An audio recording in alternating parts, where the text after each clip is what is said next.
In life, the word boring is usually a negative term to use. Oh, my weekend was boring. I watched this movie, it was boring. I watched Man City play this weekend, they were boring. That friend of mine, boring to be around. It's a negative adjective.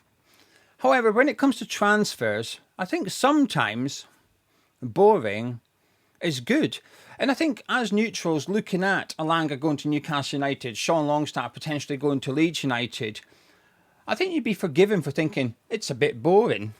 But that's not necessarily meant as a bad thing. I think in this context it just means obvious, simple, straightforward. And I would argue, for me anyway, I feel quite confident that both of those transfers will be a success. I think both clubs are getting good players and they fit what they're looking for today going into next season in the Premier League. And therefore, because perhaps these clubs are not bringing in an unknown player from Belgium or something, and there's no voyage of discovery to go on as a neutral, because I know Longstaff, because I know Elanga, you look at the transfer and you think, it's a bit boring. But that doesn't mean it's a bad transfer. It's quite the opposite. With these two transfers in particular, I think boring is exactly what they need. Two good transfers. Anyway, let's discuss them. If you're new to Tartan Geo, please do subscribe. And also do drop a like on the video as well by clicking thumbs up. Both things are free. Takes 2 seconds. Helps out the video. Helps out the channel. Makes me quite happy. Elanga going to Newcastle, I imagine, will make a few Geordies happy. David Ornstein broke the news last night. The governor is back. 52 million plus add-ons. However, it's reported that the add-ons are expected to be difficult to achieve. So you'd imagine it reflects silverware, qualifying for the Champions League, which is the right thing for Newcastle to do. That's the bar they've set now. That's the bar they set this season. We're now a club that challenges for silverware. We're now a club that expects to get Champions League football. That is success for Newcastle. So if Newcastle have to pay Nottingham Forest more money for Anthony Elanga, happy days. It means they're doing fantastically well. I've already discussed Elanga going to Newcastle previously in other videos, but to summarise, I think it's a great signing. I think what he brings will suit the way that Newcastle traditionally play under Eddie Howe. That quick transition on the counter-attack. I've spoken before about how Murphy setting up Isak is the most common assist and goal scorer in the Premier League last season. So when you take out a right-footed right winger, you're going to want to try and replace him with a right-footed right winger to continue that threat. And I think Elanga not only continues it, but increases it as well. And he's quite two-footed, Elanga. I don't like it when people might describe someone as being two-footed, and when I watch him, I think he's not really. Just because he uses his weak foot doesn't mean he's good at using his weak foot, right? Anthony Elanga is someone I would describe as being very good with both feet, can play on both sides of the pitch as well. This takes a lot of Eddie Howe boxes for me, and that's important. They're buying a winger that suits Newcastle and Eddie Howe down to ground. Now, when they were linked to Pedro a couple of weeks ago prior to his move to Chelsea, part of me thought, hey, I'm not sure about this because of his attitude. I didn't feel like it was in line with what Eddie Howe goes after for transfer targets, and I still feel like that. But the profile of the player intrigued me a little bit because I thought, well, I can see how Elanga fits into how Newcastle play like that. Easy. With Pedro, it was a bit different because I thought, well, he's a different type of player to what Newcastle have got altogether. But also, I personally think his best position is that second striker. Now, Pedro was doing an interview before tonight's game when Chelsea play in the Club World Cup semi-final. And Pedro said himself, oh, my best position is a number 9. However, I like to come deeper. He said something like, I've got the skill set of a 9, but the brain of a number 10. I like that. That was a good thing to say. Sometimes footballers say something. I think I'm going to remember that. And I will remember that from Pedro now. And when I read it, I thought, I agree. I do agree that that's the brain he's got. He's got that ability and desire to interact with the midfield, get the ball from deeper positions and try and be the creative outlet. I don't think he's a number 9. I don't think he's an out-and-out striker. So joining Newcastle, I thought, well, where would he fit? But actually, I guess that's maybe what Eddie Howe's trying to do. How does he evolve Newcastle for next season? Because when I think of Newcastle over the last few seasons, not just last season, we're going back beyond that as well. It's when do Newcastle struggle? And I think it's when they come up against teams that sit in the low block and don't give them that space. Because on the transition, I think Newcastle United are bar Liverpool, the best team in the Premier League at it. I think Liverpool are the best, followed by Newcastle. I'm thinking this off the top of my head. I don't think there is anyone else. Arguably, what you would say is maybe the other team to challenge for that second place would have been Nottingham Forest, and a large part of that would have been down to Anthony Elanga, right? So it fits. But so how do Newcastle get better compared to last season? Well, I think bringing Elanga in does that. But I think maybe bringing in someone like a Pedro, where if there are games where they're struggling or they're a goal down, that actually having Isak with somebody behind him that offers something a bit different and doesn't rely on that transition and that counter-attack, but can play in these tight spaces like what Pedro can do, maybe that would make sense. So it'd be interesting to see how Newcastle attack the rest of the transfer window off the back of this one. It's a good start and there's still more to do. But are they going to go after a player similar to Pedro? Because Pedro and Elanga ain't alike. I'm not having that. So was the plan Pedro and Elanga? Or was it, we can't get Pedro, he's rejected us, he's going to Chelsea, so let's go get Elanga? Doesn't really marry up in terms of profile of players though, does it? I'm intrigued. I'm intrigued as to what Newcastle are planning. Elanga, though, brilliant signing. It's a good sale for Nottingham Forest as well. Nottingham Forest will be able to replace him with that money easily. But I think it's a good signing for Newcastle. Like I said, what's important here is, out of the last 2 seasons, he played 38 games in 36 games, Elanga. Really good injury record. Okay for goals. I think he needs to add that, but his assists are fantastic. Good signing. Good player. Now, David Ornstein has also broken that Sean Longstaff could be on his way to Leeds United. Now, this is Leeds United's third offer or / inquiry for Longstaff. 10 million fee plus a potential 2 million of add-ons. Now, this is where PSR can sometimes be a bit strange. So if Newcastle sign Elanga for that 52 million, and it's a 5-year contract, I think that's a fair assumption. He's only 23. You're looking at 10.4 million for PSR per year for the next 5 years. That's what's costing Newcastle, 10.4 million per year. They sell Longstaff because he's an academy graduate, he's pure profit for 10 million.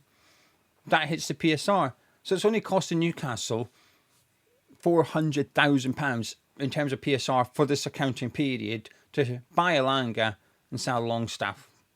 Welcome to PSR. Now, the payoff is that this time next year, Elanga's 10.4 million sat there and there's no Longstaff money anymore because that's accounted for in this period. But PSR-wise, for the summer, it keeps Newcastle in a really, really strong position. Sell Longstaff, bring in Elanga, barely dents the PSR. Happy days. As for Leeds, again, I think it's boring. But I think that's what they need. I think when you come up, regardless of whether you're Leeds, Sunderland or Burnley, and this is why I think Burnley have got a good signing in Kyle Walker, you want to bring some experience to your team. You want to bring players that you know can fit in with what you want to do. And I think this is where getting the right character is important. Sean Longstaff, his biggest weakness at Newcastle was he wasn't as good as Tonali and Bruno Guimaraes and Yolenton. That was it. That's how high the bar is set. Because he is... And again, this is another word I think is usually a negative adjective, which is average. Sometimes I will say, oh, it's an average Premier League player, and people will get upset because they think I'm insulting them. But actually, if you're an average Premier League player, you're in the top 0.001% of I don't know what it is, but it's less than 1%, right? You're in the top percentage of footballers in this country. That's incredible. That's why I will never understand people slagging players off for only being a League Two footballer. I think that's incredible. To be a League Two footballer is insane. I think sometimes people almost overrate their own footballing ability and therefore underrate a League Two footballer's footballing ability. It's worlds apart, right? Just because they're not earning 50 grand a week and they're playing in the Premier League, they're not a bad footballer. They're still an incredibly good footballer. To make it in the Premier League, you are just an elite footballer. You are, wow, insane. So, but Longstaff is an average Premier League midfielder. And I don't mean that as in a criticism. I actually mean it in terms of praise. On his day, he's good enough at this level. And for a promoted side, that's a good signing. And at 10 million, I think it's very, very little risk. He's 27 years of age, so he's a really good age. He's played enough Premier League football, but he's not played week in, week out. So he's not been rinsed like someone currently playing for Chelsea at the minute. But by the time they hit their 30s, they played more games than a footballer, and that's 35 years old still playing football. Longstaff is a good signing for Leeds. Hard worker, aggressive, gets stuck in. He's not the most fancy footballer in the world, but that's okay. I think what you're doing is with Longstaff, you're bringing a character. I am 100% confident Longstaff will give everything to that Leeds United badge and shirt next season. If they get relegated, it's not because Sean Longstaff did not turn up. He will give everything to that club. I'm very, very confident of that.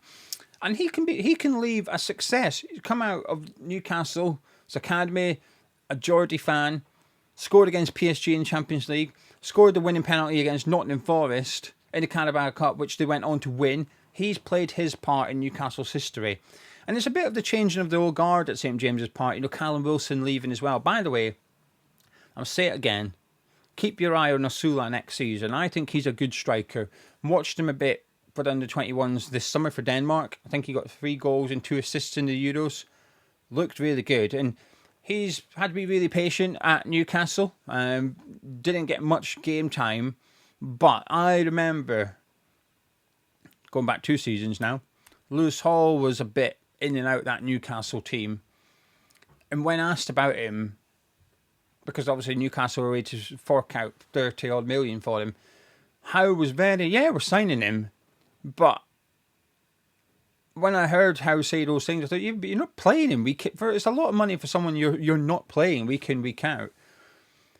But now you look at the season's just happened, and he had an unfortunate injury. But prior to that injury, I'm saying this, I reckon if Lewis Hall stayed fit all season for Newcastle, I think he would have been the best left back in the Premier League last season. And I also think he would have been in contention for Player of the Year at Newcastle. That was my opinion. I think he was that good until his injury. And that was a player the season before that it looked like he couldn't nail down a starting position. Dan Byrne was playing left back. But actually, with the benefit of hindsight, you look at it, and I think it was just Eddie Howe's way of protecting him and getting him ready for the season's just finished. And I do wonder if he's been doing the same as Osula, just keeping him there, working on him off the pitch, working on him in training so that this season he's ready to go, because there's a lot of pressure. Currently, he's the second choice striker at Newcastle with Callum Wilson departing. It's a big ask, and I wouldn't be surprised if they bring in another striker, but I do think he could have a really good season. Longstaff to Leeds just makes perfect sense as far as I'm concerned.